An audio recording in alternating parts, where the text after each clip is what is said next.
Hello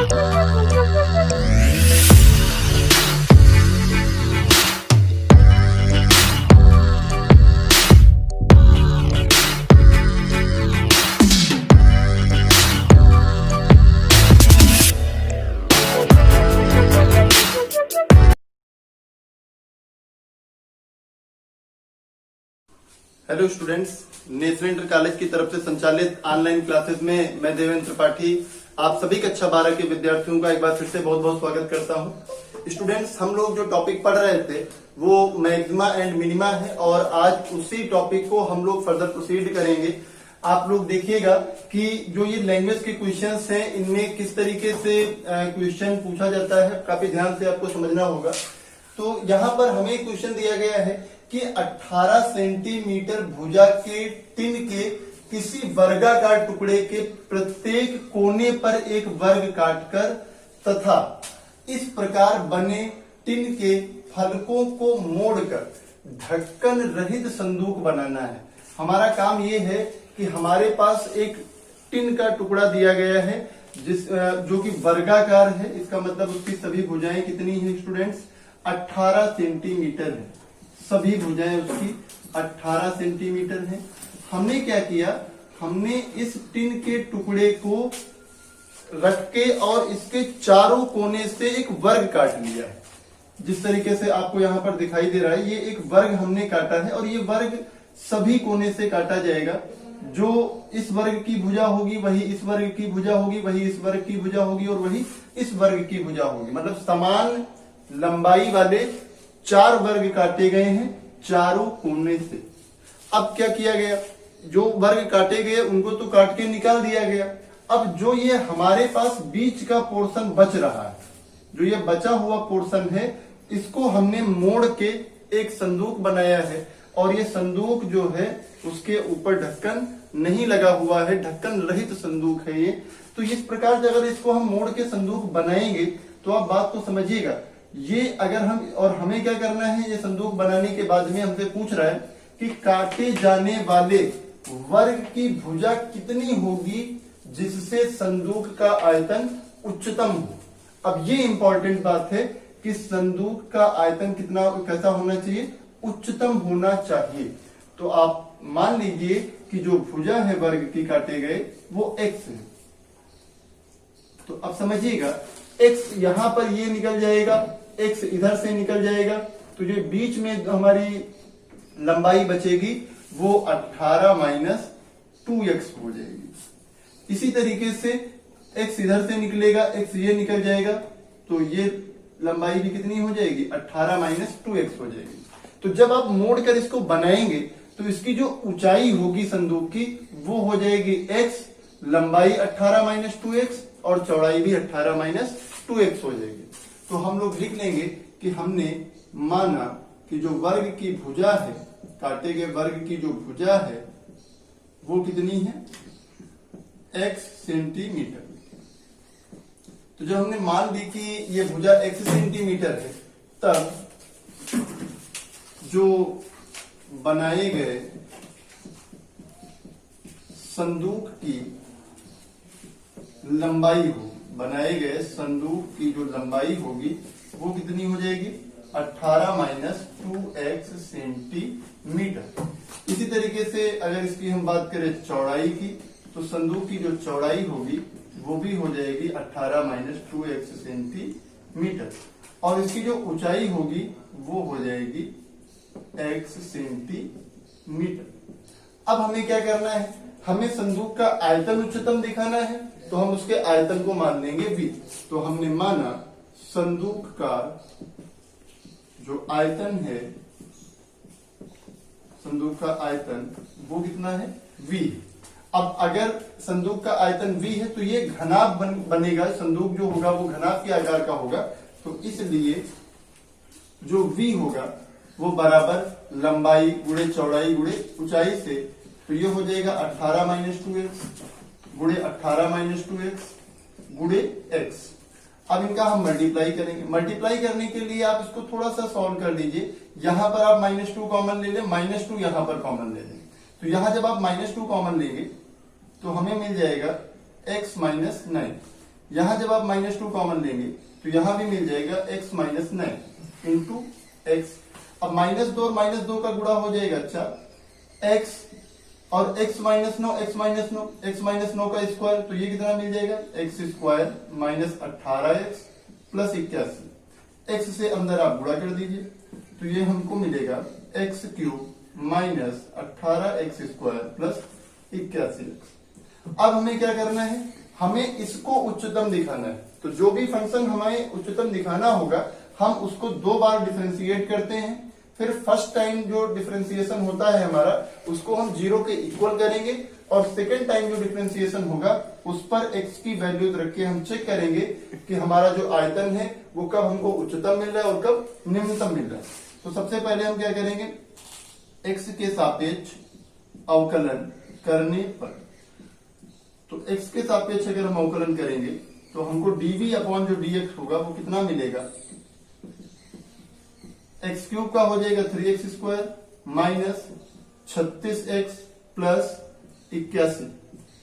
अब इसके बाद में पुनः x के सापेक्ष अवकलन कर देंगे, तो पुनः x के सापेक्ष अवकलन करने पर जो d2v अपॉन dx2 है वो देखिएगा कितना मिलेगा, 3x square minus 36x plus 81 का जब डिफ्रेंसिएशन करेंगे तो ये हमको मिलेगा 6x माइनस 36। अब v के मैक्सिमम मिनिमम मान के लिए, तो इसके लिए हम लोग क्या करते हैं, dv अपॉन dx को हम 0 के इक्वल करेंगे। तो यहां से जब आप इसको 0 के इक्वल करोगे तो इसका मतलब हुआ 4 into 3x square minus 36x plus 81 is equal to 0। अब हमको यहाँ पर कुछ कॉमन दिख रहा होगा तो आप कॉमन ले लीजिए तो आपकी कैलकुलेशन आसान हो जाएगी। 3 कॉमन लेंगे तो अंदर क्या बचेगा, एक्स स्क्वायर माइनस का 12x प्लस का 27 बराबर 0। तो ये हो गया 12, एक ब्रैकेट में आएगा x माइनस 3 और एक ब्रैकेट में आएगा x माइनस 9। तो यहां से ये तो 0 के बराबर नहीं हो सकता, तो हमको x की 2 वैल्यू मिलेंगी, एक वैल्यू मिलेगी 3 और एक वैल्यू मिलेगी 9। अब अगर हम इस 9 पर विचार करें तो 9 इसलिए नहीं हो सकता कि 9 अगर हम 18 सेंटीमीटर की भुजा है तो हम 9 इधर से काट लेंगे, 9 इधर से काट लेंगे तो बीच में हमें कुछ भी नहीं मिलेगा, इसका मतलब हम संदूक नहीं बना सकते उसके बाद में। तो इस 9, ये जो हमें वैल्यू 9 मिली है ये एक अग्राह्य मान हो जाएगा और आपको यही इसमें रीजन भी लिखना होगा कि 9 सेंटीमीटर होने पे वर्ग 9 सेंटीमीटर का वर्ग काटने के बाद संदूक बनाना असंभव है। अब यहां पर बात हम करेंगे x बराबर 3 की, तो x बराबर 3 पर हम चेक करते हैं d2v अपॉन dx2। तो हम लिखेंगे x बराबर 3 पर जो d2v अपॉन dx2 है उसकी वैल्यू चेक करेंगे तो कितना मिलेगा, 4 ब्रैकेट में 6 गुणे 3 माइनस 36। तो 18 से 36 जाएगा तो माइनस का 18 बचेगा, तो ये वैल्यू हमको मिल गई माइनस 72। और माइनस 72 मिलने का मतलब हम कहेंगे कि x बराबर 3 के लिए v का मान उच्चतम है। x बराबर 3 के लिए v का मान उच्चतम है, अतः काटे गए वर्ग की भुजा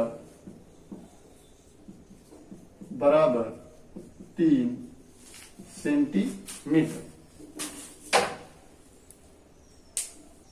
नेक्स्ट क्वेश्चन जो स्टूडेंट्स है वो ये है कि सिद्ध कीजिए कि एक दिए गए वृत्त के अंतर्गत सभी आयतों में वर्ग का क्षेत्रफल उच्चतम होता है। तो क्वेश्चन ये कहना चाह रहा है कि एक अगर वृत्त हमारे पास हो और उसके अंदर हम अलग अलग बहुत सारे आयत बने और उन आयतों में अगर हम सभी का क्षेत्रफल निकालें तो क्वेश्चन ये कह रहा है कि जो उसमें वर्ग होगा, उस वृत्त के अंदर जो वर्ग बनाया जाएगा सबसे ज्यादा क्षेत्रफल किसका होगा, उस वर्ग का होगा। सभी आयतों में वर्ग का क्षेत्रफल महत्तम होता है, ऐसा हमको सिद्ध करना है।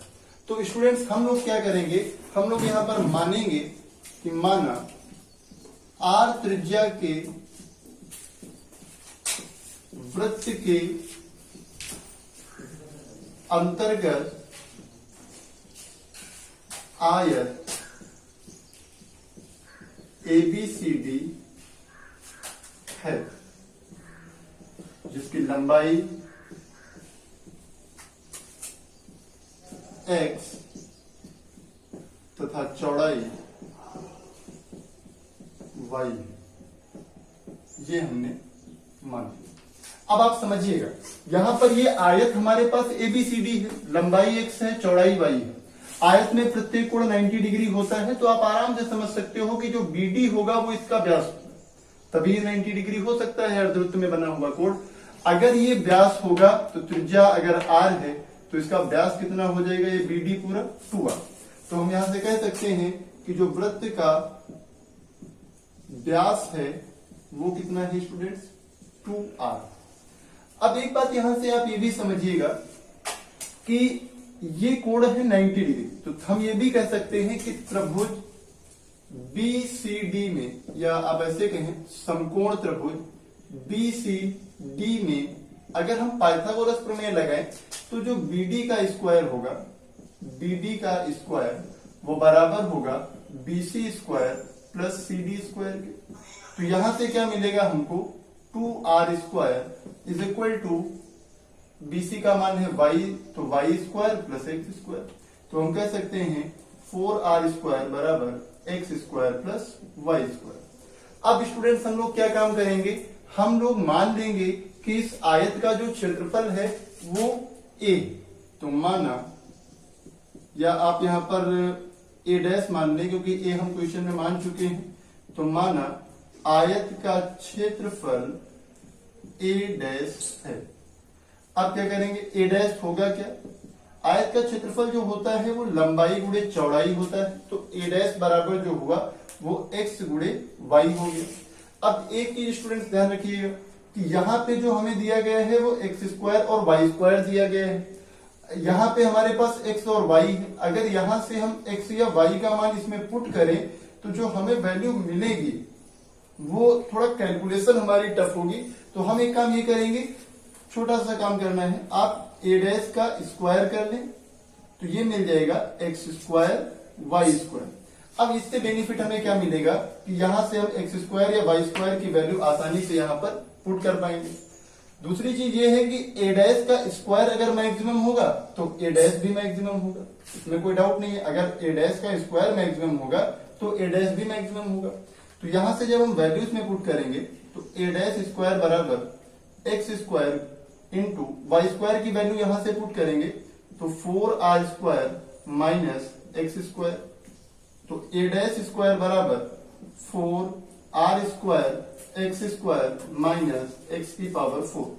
अब क्या करेंगे, इसको x के सापेक्ष अवकलन कर देंगे, तो d a dash square upon dx is equal to, differentiation करेंगे तो 4r स्क्वायर तो ऐसे ही रहेगा, x स्क्वायर का डिफ्रेंसिएशन हो जाएगा 2x माइनस x की पावर 4 का डिफरेंशिएशन हो जाएगा 4x की। तो ये वैल्यू हमें कितनी मिली, d a dash square upon d x is equal to 8r square x minus 4x3। Second time जब हम इसको डिफरेंशिएट करेंगे तो d square a dash square upon d x two, simply a dash की जगह ए डैश स्क्वायर है, बाकी कोई इसमें डाउट नहीं रखना। तो ये चाहे इसको आप कुछ अलग भी मान सकते हो ए डैश स्क्वायर को, तब भी आप इसको लिख सकते हो। यहां पर कितना हो जाएगा, तो ये मिलेगा 8r square minus 12x square. अब हम क्या करेंगे, ए डैश स्क्वायर के मैक्सिमम मिनिमम मान के लिए हम इसको 0 के इक्वल करेंगे। तो ये जब 0 के इक्वल होगा तो 8r square x minus 4x cube is equal to 0, 8r square x is equal to 4x cube. इसको आप कैंसिल करें तो यहां पर 2 होगा, यहां से कैंसिल करेंगे तो x स्क्वायर होगा, तो हमें मिल गया x स्क्वायर बराबर r स्क्वायर।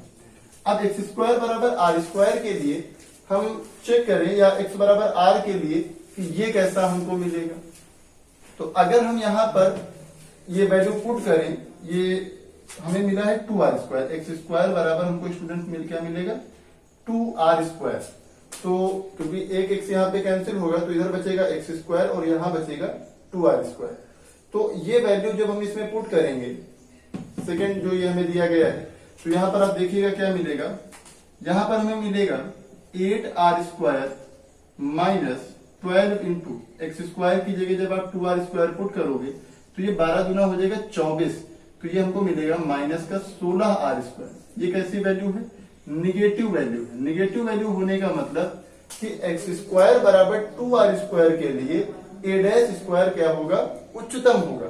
तो अगर ये उच्चतम होगा, एक्स स्क्वायर बराबर 2r स्क्वायर के लिए a डैश स्क्वायर उच्चतम होगा, अर्थात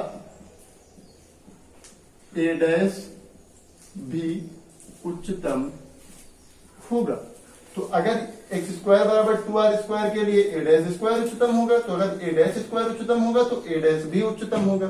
तो ये बात हमको मिल गई कि एक्स स्क्वायर बराबर 2r स्क्वायर एकदम सही चीज है। तो अब इसको हम क्या करेंगे, क्षेत्रफल तो उच्चतम मिल गया, अब इसको आप समीकरण नंबर 1 में पुट कर दीजिए वैल्यू। तो समीकरण 1 से, तो यहाँ पे अगर हम r स्क्वायर की वैल्यू पुट करें, क्योंकि हमको x और y में रिलेशन चाहिए, तो अगर यहाँ पे r स्क्वायर की वैल्यू हम पुट करें तो r स्क्वायर की वैल्यू कितनी मिल जाएगी? X square upon 2। तो 4 इंटू